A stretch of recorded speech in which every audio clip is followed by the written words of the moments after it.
Winter, and this is Confusional Arousals. Last time, I discussed my feelings on God. Today, I would like to put another couple of pieces of my disjointed universe in place. Heaven and hell. I was born into one of the many Western religions and studied that one for a while. I like the ritualistic aspects of it, but I never believed the stories in the Bible as fact, but only as allegories. Then I looked at other religions and philosophies when I was old enough to question fairy tales and think independently. Now I think of myself as a nihilistic agnostic.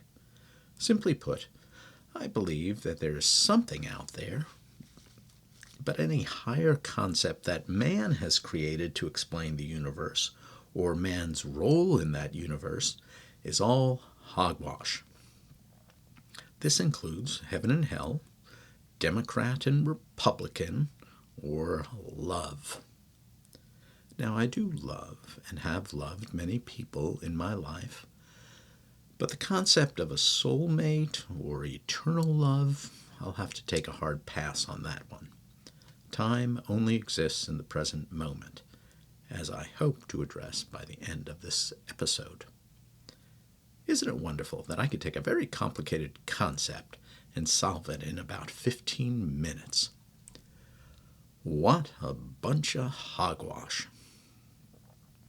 I say hogwash just so I don't have to put a warning on this episode so that anyone could listen to it, which on thinking about it is very problematic.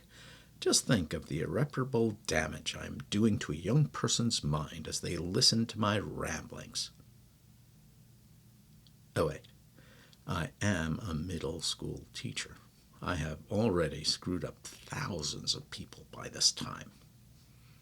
And the second reason not to curse is that I want to have lots of sponsors beating down my door to sign me up and throw money at me. Oh, wait. This is just about the stupidest podcast by a mentally unstable but as yet undiagnosed person I know.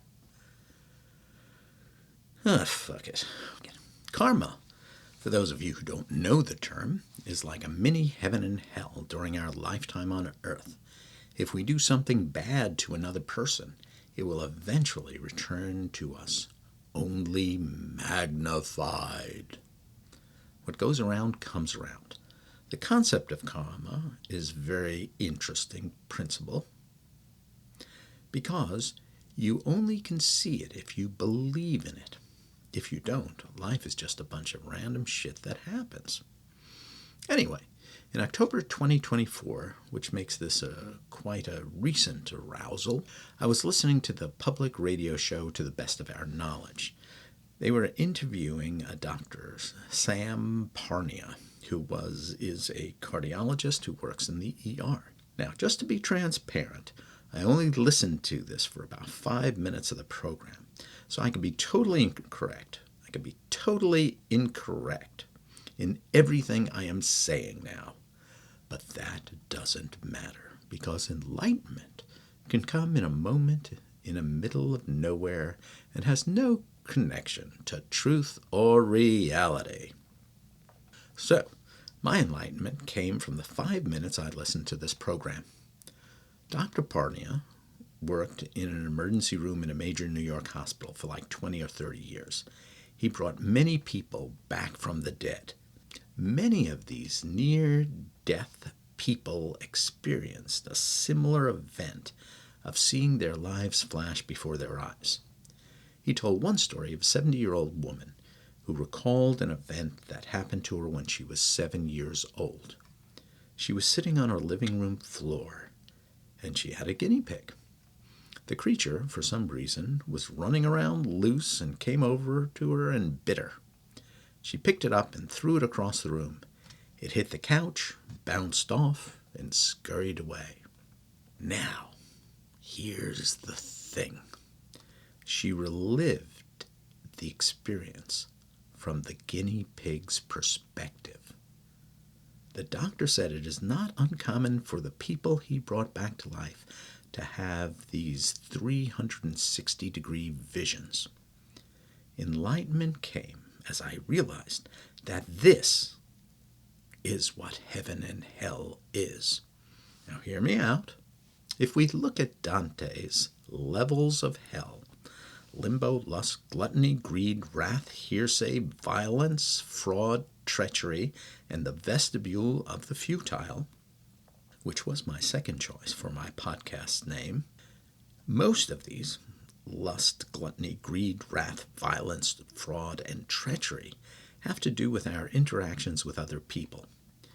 In our lives flashing before our eyes experiences, we are remembering the good and bad things we have done to other people. This flashing takes place in our subconscious or our unconscious because when we are going through these experiences, we are not conscious. We are dead to the outside world. Both unconsciousness and subconsciousness do not have a dimension of time. In dreams, time does not exist. In other words, they are eternal. And we are experiencing the dirty deeds that we have committed against other people from their perspective eternally. We see the harm we have caused other people by our selfish actions. People we have loved, people we have never met. We are suffering as they have suffered, and it takes a long time to realize that the sins we commit against others, we are really committing against ourselves. But the opposite is true as well. The good we do for others, we do for ourselves. If someone is in a very bad place and you make them laugh, you show them compassion, and because of your actions you bring them out of the darkness, you have given them hope. You have changed their lives for the better. This is also relived in the afterlife. Now that would be a cool type of heaven. There is no judgment by some higher being there. We are our own judges. And it makes no difference how we rationalize our actions. A wrong action is never a right action. The ends never justify the means. If we steal a loaf of bread to feed a hungry child, I have still wronged the shopkeeper. If I kill someone to protect my family, I still took a life. There are no victimless crimes. Everything we do has consequences. Now, of course, I would harm another to protect a loved one. I would steal to feed my child. It doesn't mean it was right, and I must accept the consequences of my actions. Accepting the responsibility is part of the healing process. So, in my world/afterlife view, everyone is going to hell. Some of us will just stay there longer than others. Just think of how long our politicians will stay. If you make a decision that affects 1 million people, it is not unlikely that thousands will be hurt by your decision. Now, in the accepted view of hell, we are suffering because we wronged others. What could make us suffer more than actually feeling the pain that we have caused others? Why do sinners need to be poked with pitchforks when we could be tortured with empathy and compassion? The Tibetan Book of the Dead has another interesting take on it. After we die, we spend a month in the bardo, the Buddhist equivalent of purgatory, being tortured by horrible, scary creatures. But the thing is, those horrible, scary creatures are the personification of our wrong actions. We are those terrible beasts. And if we would only recognize how dreadful we have been during our temporal existence, we would immediately go to heaven. Most of us don't. And at the end of the 30 days, we are reborn and have to go through all this crap over again. Now, for those of you who are still there and not asleep, you're probably thinking, what the fuck?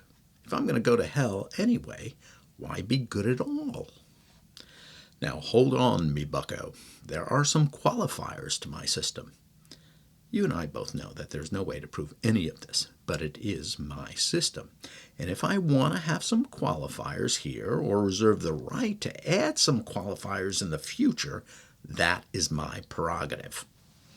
Qualifier 1.